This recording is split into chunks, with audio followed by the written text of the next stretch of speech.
Imagine telling a French chef that he couldn't use any butter in his cooking. I would expect that chef to not be very happy with you for making that suggestion.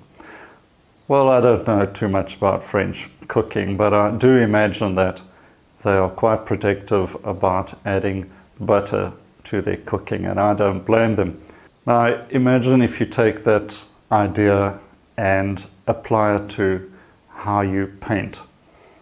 That is using lots of paint.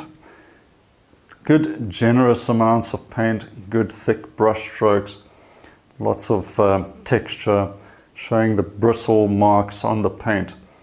You know, it's that sort of generous approach to painting. And it's a vital part of the painting that I try to put out there. But for me, what gets me excited about painting is the abstract nature of each brushstroke, working with shapes, creating different layers of paint, building up a painting. That really motivates me, and I like to suggest details, suggest things in the painting that get your interest. And above all, I want to be able to go up close to the painting and say, wow, look at that paint. Look at that texture. Look at that thick, juicy paint that's been used. Now, it may not be for everyone, but it certainly gets me motivated. And I know that the old Impressionist tradition made that concept popular. So if you like that sort of thing, you're not alone. I remember going to an art exhibition recently and seeing a painting on one of the artists' displays. And from some distance away, the painting really grabbed me. I think it was a path and trees and light and the sort of landscapes that really appealed to me. So I saw this landscape, and my wife was with me, and she also said, well, that looks really nice, let's go have a look. And as I said, from a distance, the whole illusion of this farm lane through the grass and the trees and that sort of thing looked really nice, caught our eye. But when we got close to the painting, it was quite a disappointment. Whether that's fair or not, that's not the point. The point really comes down to is, why did I feel disappointed? And I think because when I got up close to it, a few meters away, the painting was very flat. There'd been a bit of fan brush used to create a few highlights in the trees and things like that. But mostly it was painted in a blended and flat style. So from a distance, the illusion was very good. But up close, I felt let down. So I think that if you can create a painting where it's not only appealing and interesting from a distance, but also when you're close to it and you can see that brushwork, that textured paint, the layers of paint, the confidence of the artist, and I think also the passion that the artist felt for the subject, that all comes into it. There's a certain energy created by brushwork. Thick brushwork, layering on paint confidently in the foreground, building up the paint layers, thinner in shadows and for the distant parts of the painting. All of that builds up a painting that has an appeal, not only up close, but further away. So I created a video to illustrate this. And I know it's difficult for artists to go from a blended approach and go straight into really thick and layered textured paint. There is a definite in-between stage, and the way to go about it is to build up those layers of your painting.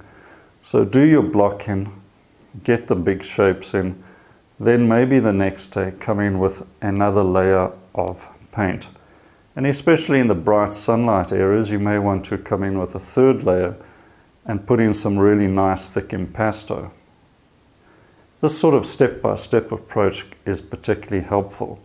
So this little demo kind of shows that approach where I've done the block in and now we're starting with the second layer and a few extra layers in the light areas as well. And it will help you also to try this approach, the step-by-step and layered approach. Instead of settling for one layer when you've got the drawing sort of correct, go over it, build up layers, and apply the paint in strokes, really, strokes over the existing paint. One stroke, put it down, lift the brush off, another stroke elsewhere, and that way you won't mix in to lower layers. Anyway, have a look at the quick demo and then try out something like this for yourself. As you can see, this painting is underway and I'm putting in a second layer over the initial block in. And these are just a few of the brush marks that I'm doing in this painting, but to illustrate a few things that painting wet over wet can be done. You're not going to create a muddy color if you apply your brush marks carefully. You can make little fine marks like this as well without any problem. Just put the paint down and you can notice something that in the foliage and in the shadows, I'm using very little white paint. Bringing in a little bit of white in the shadows where I want them lighter. These greens that I'm putting on are mostly just yellow and blue. Very, very little white paint. The reason for that is white paint takes away the saturation and strength of the color. It also seems to make the likelihood of creating mud a lot more possible, a lot more apparent. So use less white in the colorful parts of your painting. The white in this painting is mostly reserved for the very brightly lit road and the sky, and in the colors in the distant mountain. Here bringing in some of those white colors to really stand out against the darks and cool color. So I load up paint on the brush and smear it down and just spread it on wet over wet.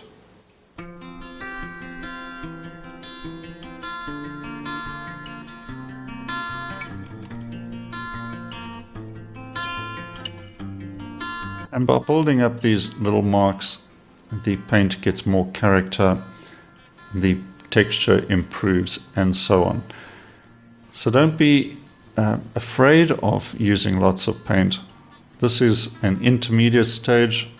I do paintings where I put in a lot more layers or thicker paint as well, but this is a good way to just remind yourself you can put in 2 or 3 layers after the block-in stage without any problem, and it should benefit your painting. So have a go and just go for it and enjoy it.